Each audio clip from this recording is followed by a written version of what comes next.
time, and so, I'm not going to go there. I think, everyone has their own different experience, their different magical little trips for finding it and it finding them. When it's time, it happens for sure. Well, let's see here. I've got a whole list of questions here. Maybe you can explain in the beginning of what you learned about Buddhism to learn how to share with others and swap between Christianity and Buddhism. But I want to also get into the sincerity of death and dying and reincarnation and how we use different words for maybe the same energy, love and life. But you already talked about, coming back here, or did Tommy, but coming back to this reality, I think, because of your name and agreeing to probably come back and help people in this reality or in this universe or in this lifetime. So we'll have to figure out how to talk all that. But you want to start with, I guess, what's the difference between Buddhism and Christianity? Because reincarnation isn't necessarily a Christian. We believe in ascension in raising, but I don't remember them ever telling me I'd been here before or had past lives, if you know what I mean. So maybe you can start with Buddhism. Mm-hmm. To me, personally, that's one of the things, in and of itself that I feel, but again, these are my personal feelings, is that I don't feel like Christianity really empowers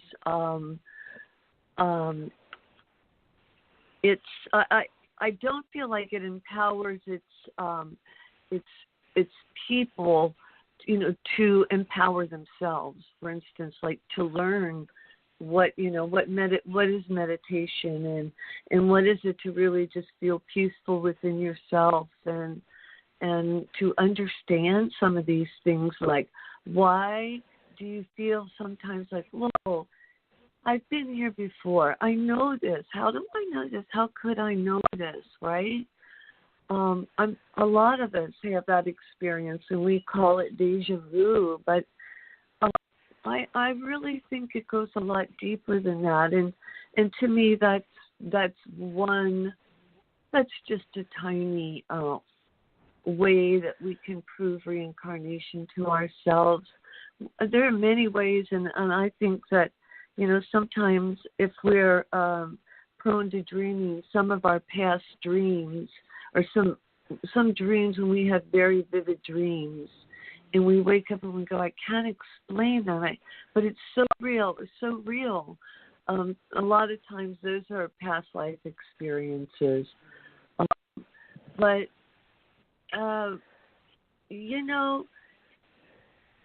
reincarnation, there are just so many entities and so many, it's just hard for us to believe that we haven't been here before, and as many different bugs, birds, different different entities. It's really amazing that I don't know. I guess I'm trying to think of one of my first experiences when reincarnation really came so real for me. I think actually it was when I was in India and I was walking down the road and I knew where I was going. That was one time that was really strong. But there, it's different for everyone. Everyone has, I think, to more or lesser degrees of experiences of that feeling of knowing people when we go, oh, I know that I've known you from somewhere. That same thing. It we do, and we have in fact known that person, but from a different time and space. Yeah. That's yeah.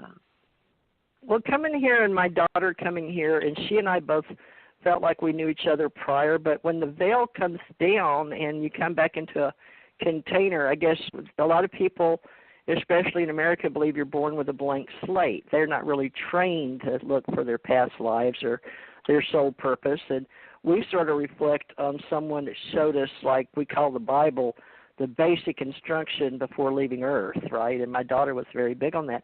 But she followed the God story and the Christ story, and she followed Greg Braden and Emerald Tablets and the Quran and the Bhagavad Gita. But she looked at all that and Jews, the Torah. But she pretty much still had this thing of being able to have psychic abilities and knowing things. But she went to Liberty Church, and before she died, with 2 weeks, she had herself baptized again. When she was little with me, we were Mormons, and from 72, Latter-day Saints. And after the Baptist church, my mother wouldn't let us join the Catholic church, but after I got married, I became a Latter-day Saint, so my daughter was. But she felt like that God had no religion, but she believed in Jesus, and she believed in the Bible, so she went to a New Age non-denominational called Liberty Church here locally. But, it's hard for me because she's not here now, but I want to believe, because I have past life memories all the way back, and I did an Atlantis Oracle with my music on YouTube and put it out there free because it was my past life memories all the way back to before On and Nu and Mu, M-U, and Lemuria, and then Atlantis. But I don't know if other people, or if you feel like it's programmed to say the words, but you say you felt it, but do you feel like you've had past lives like so many of us use programmed words? Like, Lemuria was supposed to be someone else that made the word based on lemurs on a certain island, but we started adopting James Churchwood's idea of Atlantis and mapping and, back in Pangea. But do you have anything like that you relate to in human words, like Atlantis past lives for yourself? Well, does that make sense? I actually even have a very primordial memory of all the way back to being a frog and watching the world be born. Okay. That is very carnal, it's very primordial. Yeah. So you started out way before humans. I did. I don't know. Maybe not. Maybe they weren't here yet. But my most recent, I guess, past life memory. Yes. I have pictures. I've drawn pictures of. It was actually in Tibet, and I was beheaded, and but not really, because I wasn't freaked out of my own body, but there was a little mirror on the wall, and my friends were rapping at the door, and they wanted in, but I didn't want them to see me like that, and so I kept trying to put my head back on, because I was kind of embarrassed, and I knew they would freak out if they found me, but I woke up right as they came in, but I still like I could draw pictures of the room. I knew what the outside looked like. I've drawn many pictures of it, and I was a man, and I had Tibetan scriptures, pages with me.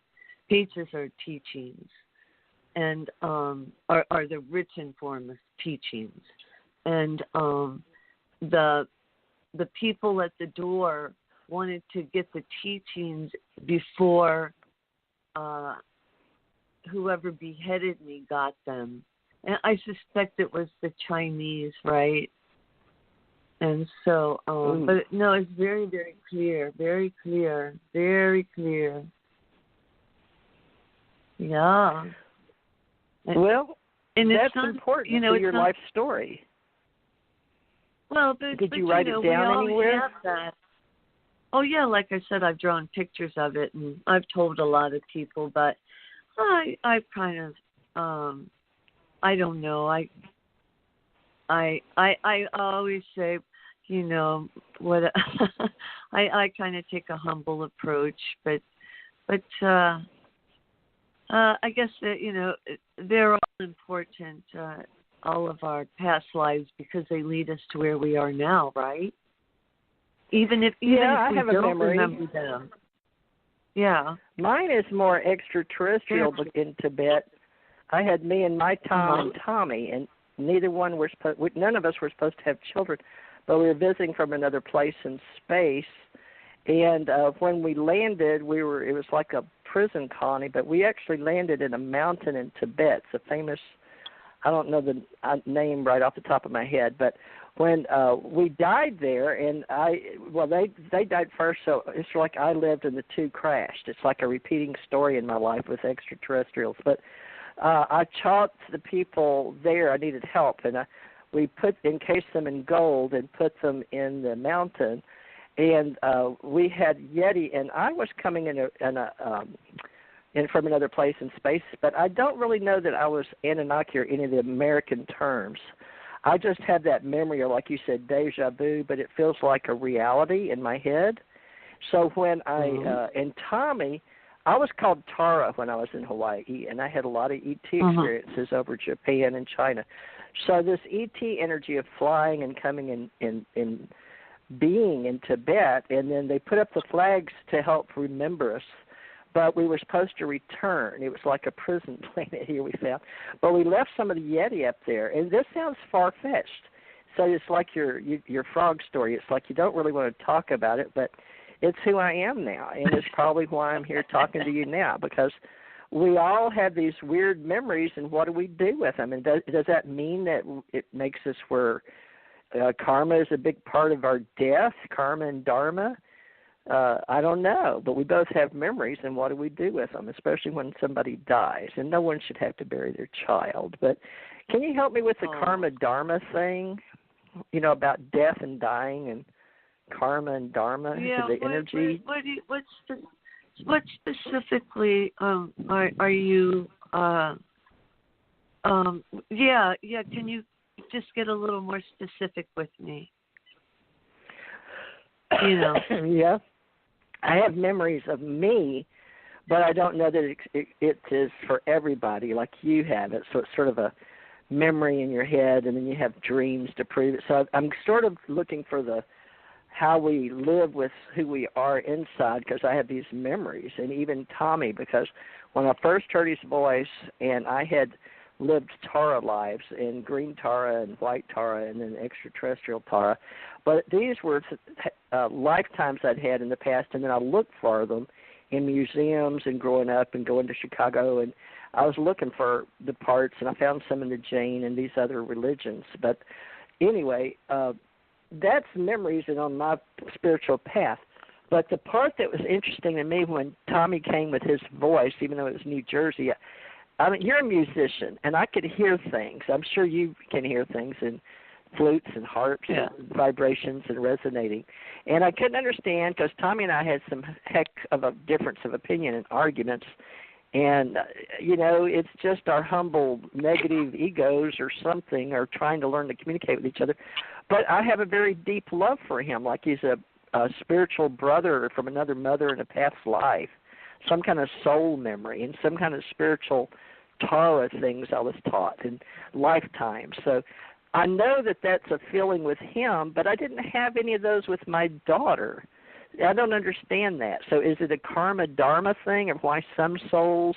I mean, she thanked me for me being here and having her, because we both died.